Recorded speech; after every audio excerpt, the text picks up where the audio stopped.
Hello and welcome to Transforming Tomorrow, the podcast from the Pentland Centre for Sustainability and Business at Lancaster University Management School. I'm Paul Turner.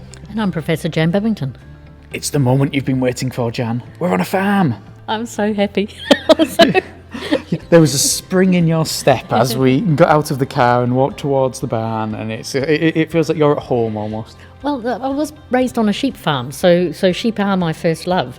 But there's Belted Galloways here, and they are such beautiful animals. They're really, really pretty. Yes, my partner Sabine, they're her favourite kind of cow, and they're just brilliant. And we've just seen a newborn little Belted Galloway, less than a day old, and already born with the stripe in place, perfect stripe on it. It was amazing. Yeah. And we'll come back to why Belted Galloways would be good here, but before we do that, we better introduce our guest. Yeah, and where exactly we are?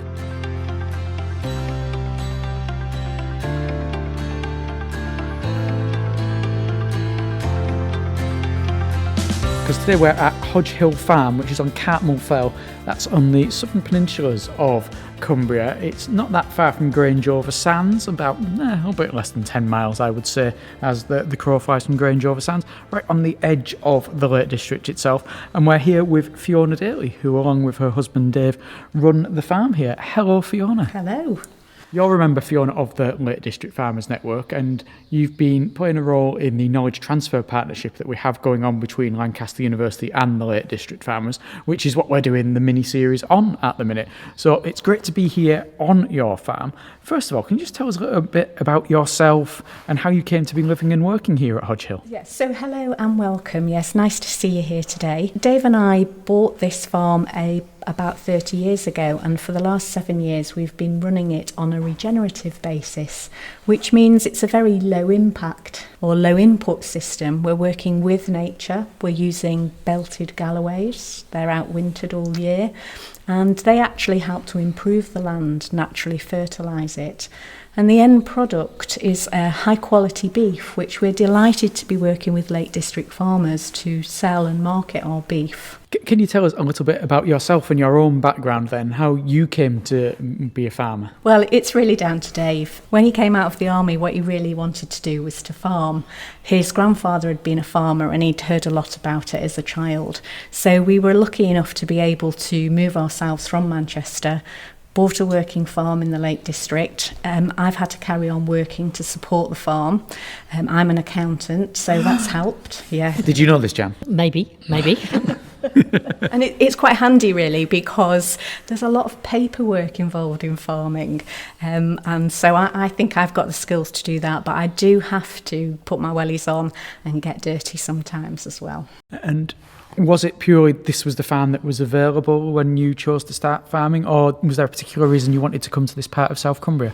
Well, it's a beautiful part of South Cumbria, and it's also quite close to the motorway network as well, which helped in practical terms. But yes, the farm had come up for auction, so we were lucky enough to buy it. It chose us rather than us choosing it. Maybe if we think about the Belted Galloways. So for our listeners that maybe have never seen a Belted Galloway, we think they're pretty, but that doesn't really tell you too much. Could you describe them to us and why they are so good for the land? Well, they're a native breed to the UK, predominantly in Scotland, and they're quite short and stout, so they're very hardy, which means they're good on fells and rough land, and they're also used to eating what you might call rubbishy land because they eat a lot of different herbage. And particularly here, they're good on the brackens because they trample down the bracken, break it up and allow other plants to come through and thrive. So we're working in combination with them. The other great thing about the Belted Galloway is the white stripe. So when you've got 6 foot high brackens, it's much easier to find a Belted Galloway than some sort of brown cow. So you joked earlier, Jan, that you had to paint them, and I wonder now if maybe that calf has actually been painted just so they can see them. It looks so fresh, and I suppose it's fresh out of its mum as well, so maybe that's the reason why. But no, they're very, very striking animals. And how long does it take from, I don't hardly like to say this in the company of a wee one, to being born and to being ready to enter the food system through the likes of LDF? It takes about 5 years we keep the male cows for beef. We take a long time to mature them because we're only feeding them on grass, either grass that we've grown ourselves and made into hay, or they're out naturally foraging in the fields. So it's a slow, mature job. The females, we either keep them to come back into our herd, it's a closed herd or a family herd, or they get sold to other farmers who want to do regenerative type farming with native cattle. So nothing happens quickly around here. So around the table with us, having coffee, is Phil as well, which you have heard on the earlier podcast. And I thought I might bring you in here, Phil, because we're doing a knowledge transfer partnership towards low carbon beef. And so I want to make a link, if we can, between the regenerative principles, the time it takes to raise an animal, the extent to which it can be, fed on grass all year, and the low carbon element. So how do those pieces fit together? Well, I think the first thing to say is the reason why LDF has so many farmers that supply it is to make sure that we don't put any one farm under too much pressure. Each farm that supplies LDF supplies it with animals that don't overproduce the system or put the system under too much pressure. Even though Dave and Fiona can take sometimes 5 years to get a steer ready. A steer is a male cow that we'll put through the meat system. Surplus to requirements are not part of the breeding stock. It doesn't matter because we've got 50 other farmers that are coming into the system at different times anyway. It's all about working with the farm, understanding the farm, and just allowing them to kind of dictate what we can take and when we can take it. When we onboard new farmers, it takes a number of years in some cases for the farm to understand exactly the kind of product that we want to sell to, or that we need to sell to our customers, and it works really well to sort of introduce them to other farmers that might be producing for LDF to begin with, so they can get their head around it. I know Dave and Fiona have spoken to Jim before, and Jim's you've been to Jim's farm, haven't you? Yeah. To go and see how he's producing for LDF. So there's a knowledge transfer there as well. When it comes to regenerative side of it, the way that Fiona and Dave and Jim run their farm in a regenerative way are two very different systems, because they're different farms, they're different landscapes, different terrain. So you can't implement what Jim's doing here. And likewise, you probably struggle to do what Dave and Fiona do here with Jim's. But it's just about assessing what the farm can actually achieve and working within that kind of scale. And we'll be visiting Jim's farm for the next episode to get an idea of that different type of farm then. I want to go back to some very basics about cows here, because it's something that just interests me. You said the male cows, steers, they're obviously not used for breeding purposes. If you were to let them grow, would they become a bull? Or is there a totally different thing between a bull and a steer? It's something that I don't know the answer to. I don't think you want to know the answer, but I'm going to really enjoy seeing your face when you find out the answer. This is going to be lots of biology and things that probably are unsuitable for a family audience. But we'll go there. So a female cow, unless it's been artificially inseminated with like a sex semen to make sure you get like the majority of one type of sex, it's going to be 50-50 whether it's a male cow or a female cow. When the male cow's been born, if it's not up to breeding standard, because the Belted Galloways have a certain type of breed standard, if it doesn't fall into that category, then it will have its testicles removed, and then it becomes a steer. One of the main reasons you do that, and I'm pretty sure Fiona will back me up, is because you just don't want, quite honestly, a raging bull running around the farm, because with all that testosterone, they can become quite dangerous if you're not careful. Does it also, maybe with the hormones, affect the quality of the meat that might be produced? That's exactly right, yeah. So we do struggle as a business to take breeding bulls for the meat industry, because they have a lot of testosterone in them, which gives the meat kind of can sometimes be a bit of a sour taste, a bit vinegary sometimes, and they're generally, the muscle structure is far different to what you'd normally get in a beef cow, basically. It's kind of along the lines of what I was expecting, Jan. You seem to be expecting me to faint on the floor, or some kind of shock about this discussion of castration, but no. We haven't told you how we do it yet. No, I'm joking. That's our special bonus episode where we'll be going out and castrating. Out of our last 30 calves, most of them have been females, just because our bull actually gets a lot of female calves. But we've kept one now to create him into a bull, and we've had him tested, and he's been DNA profiled for alpha manodosis, because we're trying to breed that out of the herds, out of the national stock. So unless he passed his DNA test, we wouldn't be able to keep him as a bull. What does that mean? I'm glad that someone who actually works with farmers didn't know the answer to that one, Jan. Every day's a school day. Yes. some kind of genetic defect that runs in not just Belted Galloways but quite a lot of native cattle, and it takes both the sire and the dam, the male and the female, to be carriers. So if we make sure that none of the breeding bulls in the country are carriers, then we will breed that out of the herd, because then there won't be both of them that have got it. How does that then affect the cows that, and the rest of the stock that are produced from that, if the bull does have that condition? I think it results in birth defects. So fortunately we're not affected by it here, and we have had ours tested and he's passed his test, so he's keeping his testicles, and he will go on to be sold as a bull at some later stage. I've sat many tests in my time, Jan. Never have the stakes been as high as they were for that bull. But I think the other thing might be really interesting to our listeners, particularly if you're not involved in raising animals or even farming crops on arable farms, is the amount of technology that goes into it. It's not just sort of put things out in a field and something happens, but it's a really high technology, high knowledge base that's required to make really good cattle, but also to cattle that are safe, and that it must be horrible to have to give birth to a calf with defects and all of the problems that flow from that. So it's actually a really high-tech industry, even though it involves green fields and things out there.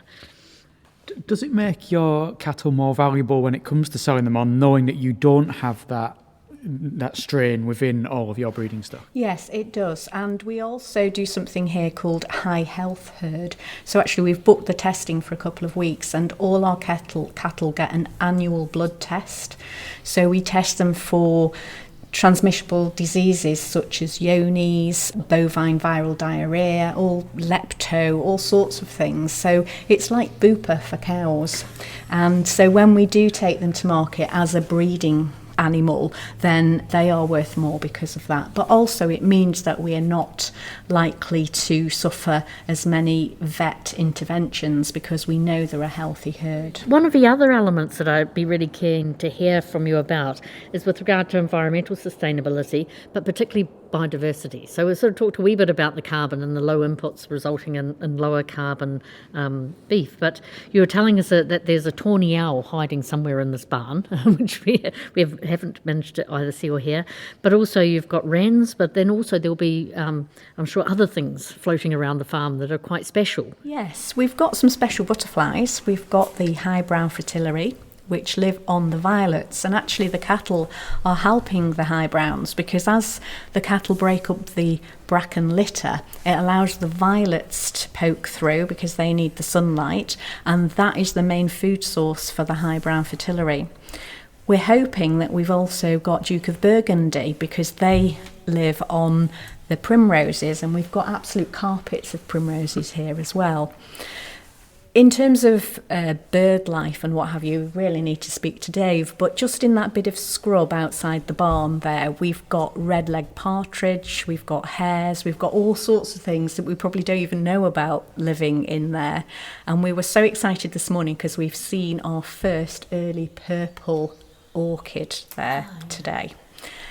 You can hear the cuckoos, you can hear all sorts of things just sat here. But we had some chefs out the other day, didn't we? And I was showing them the violets, and the French chef thought that only those grew in France, so he was pleased. And then we were eating wood sorrel, weren't we? And we were eating ransoms or wild garlic. So actually it was a whole smorgasbord, wasn't it, just as we were walking round. And that's the beauty of regenerative farming. There's so much. There's things like meadow sweet, which the cows eat when they're pregnant, and willow, which is like an aspirin type thing for them. So it may look a little bit untidy, but actually it's got lots and lots of diversity out there. Have you always had an interest and a love for nature? And if you have, is that something that you feel is important in how you operate as a farm? Yes, I think so. When we started farming, we were quite conventional about it, and then we got a little bit disillusioned, so we had a break from farming for a while, and we came back to it 7 years ago, but we had an agreement between ourselves that we were going to do it differently, and that's when we started on this regenerative journey. And I think if you ask any regenerative farmer, it's a journey, it's a transition. You never get it right from day one.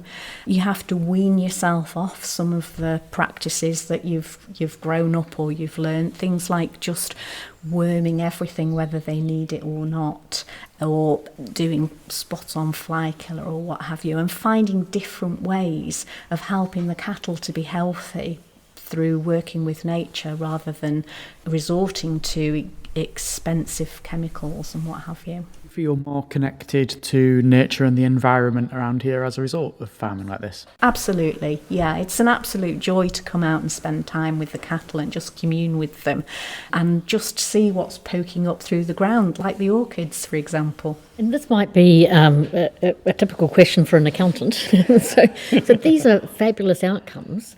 In a market that maybe doesn't necessarily value those outcomes properly, is there a way to monetize that, to build again back into the financial sustainability of farming? I think so.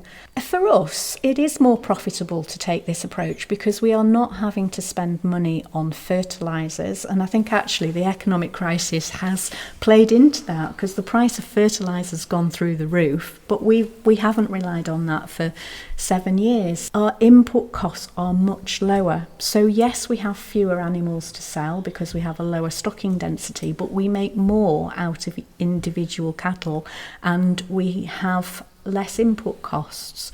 So I think it does make sense economically. So we've got Phil here from the Lake District Farmers. Then they obviously work with people like yourselves and getting that premium product for the businesses in London that we talked about, those high-end chefs that you've said have visited here as well, the chefs. Do you feel that your work is recognised by the end customer for the value you're putting into it? Yes, I think working with Phil and Lake District Farmers is an absolute joy because we know that our cattle go 3 miles down the road to the abattoir and then that meat is treated with respect and it goes to Phil, who markets it appropriately. And the sad thing is, you can't just go to the shop round the corner in Cumbria and buy this quality product. It's all going to London. How mad is that? But at least we know that we're doing the best. We're doing the best for our cattle, and somebody like Phil appreciates what we're doing. So I'm going to ask you about accounting and accounting for the environment. Is that Will right? you just leave this accounting on? I'm going to ask an accounting question. I'm going to ask another accounting question. Accounting. On one of our earlier podcasts, we talked to the sustainability lead for the Institute of Chartered Accountants of England and Wales. But I know that you're a SIPFA member. So if you can maybe tell our listeners who SIPFA is, and then we can explore how them as an accounting body is thinking about these matters as well. So SIPFA is the Chartered Institute of Public Finance and Accountancy. So as a member of SIPFA, I work in the public sector, so with local councils, government bodies, health bodies. We have a different accounting regime, but ultimately we're all interested in the same thing. It's about financial transparency and efficacy. I can't speak for SIPFA and what they say about environmental accounting and auditing because it's not my area of work. I'm about governance. So for me, it's about principles because accountancy is about principles and good governance and being clear about what you're doing and why you're doing it. All of those principles are transferable to farming. Would those principles also be transferable to the likes of our pensions? So we work in the public sector as well, and our pensions are held on their behalf, and people are having to make decisions about investment. And I would hope that some of these elements that you've been talking about actually comes through in people's decision about who they might invest in. And I know they can't invest in your farm because it's your farm, but if they're investing in other companies, which again have a social environmental profile attached to them. Yes, I think that's important. I mean, we all have to make personal choices, don't we? So my pension is invested in ethical pension funds, but we are dependent on those organisations and those people who manage the big corporate pension funds to take ethical decisions. And absolutely, if we're going to crack this climate change process, we need big businesses, heads of pension funds to make the right decision. So please, yes, get on board. I feel the need to ask this. I know the kind of person you are, Jan, and the kind of grudges you hold. Is there a difference between being a member of the ICAEW and being a member of SIPVET, and are you mortal enemies? I don't believe so, because I'm not a member of either, so I can be a neutral person in this context. So my professional body membership was with the New Zealand Institute of Chartered Accountants when I worked in accountancy. They've subsequently merged with the Australian, so there's now an Australasian one. So it's really, there's different bodies for different regions and areas. So like the Institute of Chartered Accountants of Scotland, as the name might imply, looks after the accountants in Scotland, but SIPVET is the public sector one, so it has a slightly different standard set that they're applying to accounts, but it's the same. Accountants are the same the world over. Mm-hmm. So about decent information, transparent, mm-hmm. ethical, stop sniggering, and all these other various elements. So yeah, just serving different purposes, and some of those purposes need to be really quite technically specific to the kind of businesses you're talking about. No annual battle royal then? No, not yet, but okay. We can see if we can get it. They should start competing about environmental accounting. That might bring everyone on. Can I just chip in there as well? I think when we're looking at the knowledge transfer partnership we have with Lancaster University, a big part of the project is creating a financial framework so that we'll take data from Fiona and Dave's farm, from Jim's farm. These are farms that are already on the transition towards a sustainable future, so implementing sustainable initiatives at farm level, so we can gather that data to see how it's working, and that's going to indicate how the financial framework is going to look. So when we discussed about getting farmers on board with it, maybe the ones that are a bit older, a bit more reticent, maybe the ones that are generational farmers, this financial framework is going to be key to getting them to understand the nuts and bolts of the finance side of it, because I think a lot of farmers at the moment are sort of seeing people talking about planting trees and people talking about planting hedges, and I've got, like Fiona was pointing out, more primroses growing. Fiona and Dave, because Fiona's probably an accountant, she can see the value in the chain, whereas a farmer who might have left school with no GCSEs or anything might struggle to sometimes understand how that factors into the finance side of things. And that's where the framework is going to help that. And I think having accountants involved to sort of create that is going to be key to the success of rolling out the work that we're doing. And certainly my accounting role in this, we're doing some of the preparatory work to get ready for it, but it's sort of like, it's the soil science, it's the interaction with the farmers, and then the accounting, if you like, we can model what it looks like down that further end. But I would hope that work is picked up and then actually brought back into the fold again. And the first accounting model we draw out of this won't be correct in any way, but it'll be something we can work on and make better. Another example, and eventually I will start to believe you, that accountants can actually be useful and helpful. But before I move on, I do want to highlight the fact that you always tell me to differentiate between New Zealand and Australia, and a few minutes ago you did actually admit that the New Zealand accountancy body just merged with Australia because essentially they're the same place. That was what I took from what you said. Moving on, if we can look then, Fiona, how do you actually work with the Lake District farmers? What is your relationship with them? Extensive. Most of the time, I see Phil when he brings chefs out on farm to show them where their food is created, and that is a joy, because we walk around the farm together and we chat to lots of interesting people, some of whom have never been on a farm before. But we also work together about the supply of our beef, don't we? We have a forward plan, so we have an idea when it's going to come into the system. We talk about condition scoring, so how do we check that the cattle are fit enough to go to the butchers, and then we liaise around the timings of that. Yeah. I think historically, since the 1950s, most beef cattle that came into the food system was fed on grass for the majority of their life, and then they would be brought into a barn for the last 3 months of their life to do the finishing process, and the finishing process generally included a lot of grain, a lot of soya, not necessarily a lot of grass. But they have the bulk of their life would be on grass, but then for that last 3 months they were pommeled with stuff to make them grow fatter. And that's what we've been used to since around about 2009, 2010, when things started to look a little different. And we as a company have made mistakes in the past. You might well just go through something thinking it's the right way to do something without being critical about it and trying to take a step back and look at it from the outside in. You might be making some major issues.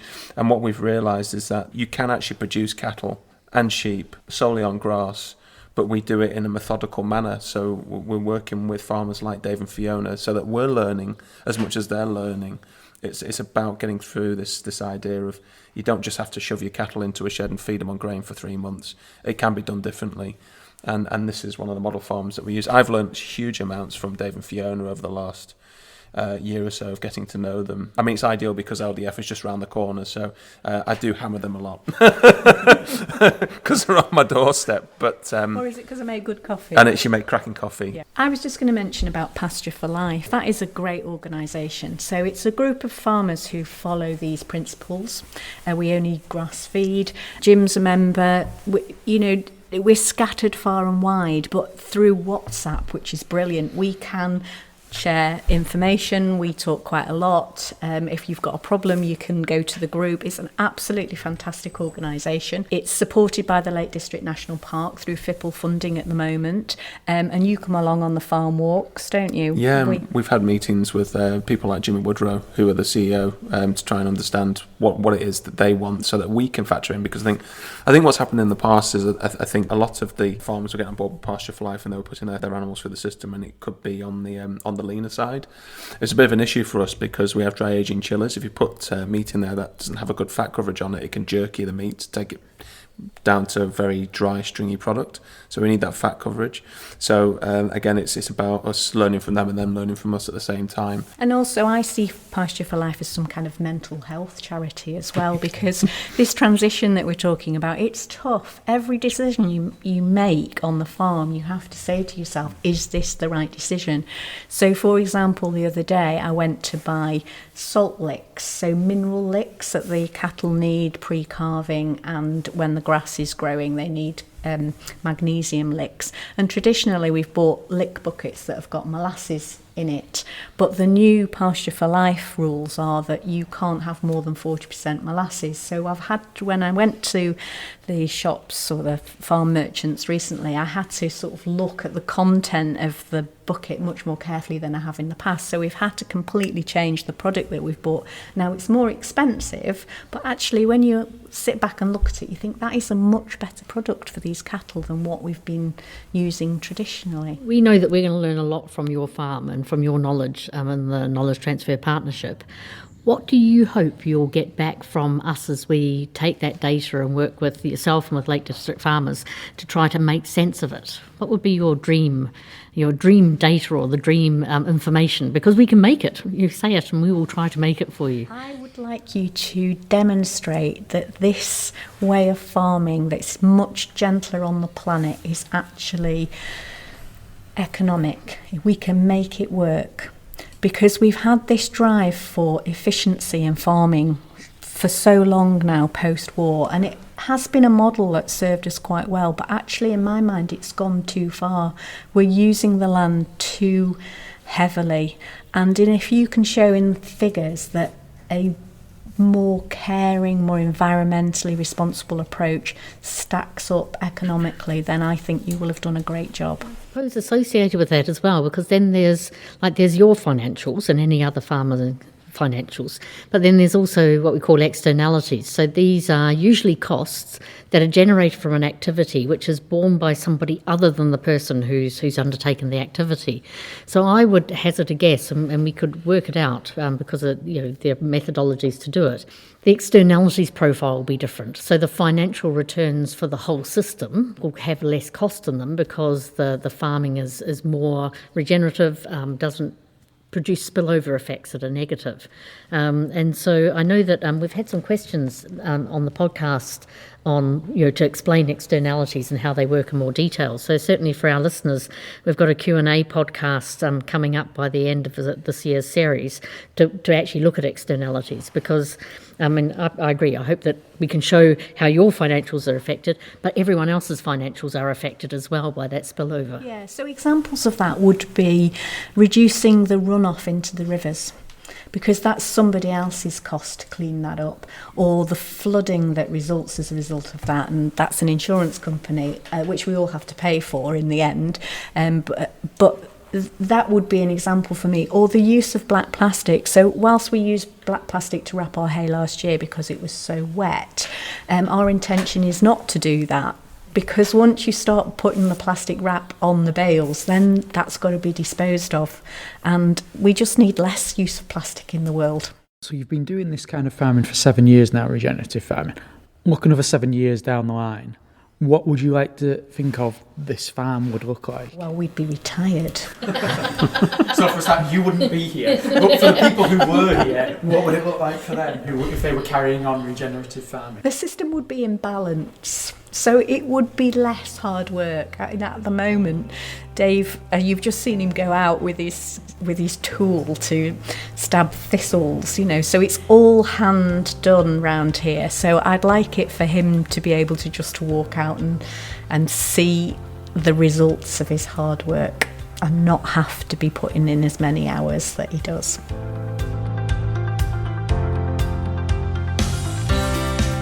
Thank you very much for welcoming us onto your farm, Fiona. That has been absolutely wonderful.